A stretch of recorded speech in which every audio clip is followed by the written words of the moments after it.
పోలవరం ప్రాజెక్టుపై కేంద్ర జలశక్తి మంత్రి సిఆర్ పాటిల్ ఆధ్వర్యంలో కాసేపట్లో సమావేశం జరగనుంది. వైసీపీ పాలనలో పోలవరం ప్రాజెక్టు పనులు 20 ఏళ్లు వెనక్కి వెళ్లాయని ఏపీ జలవనరుల శాఖ మంత్రి నిమ్మల రామానాయుడు ఆరోపించారు. సీఎం చంద్రబాబు నేతృత్వంలో 2027 నాటికి పోలవరం పూర్తి చేస్తామన్నారు.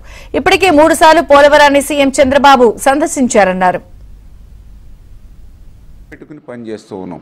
ఇప్పటికే చంద్రబాబు నాయుడు గారు పోలవరాన్ని ఫిజికల్గా 3 సార్లు పర్సనల్గా విజిట్ చేసి అనేక సార్లు సెక్రటరీలో రివ్యూ చేసి ఈ డయాఫ్రమ్ వాళ్ళు 2026 మార్చి కల్లా పూర్తి చేసుకోవాలి, ఏదైతే ఈసీఆర్ఎఫ్ మెయిన్ డ్యామ్ 2027 డిసెంబర్ కల్లా పూర్తి చేయాలని ఏదైతే ఒక లక్ష్యం పెట్టుకున్నామో దానికి అనుగుణంగా పనులు జరుగుతున్నాయి.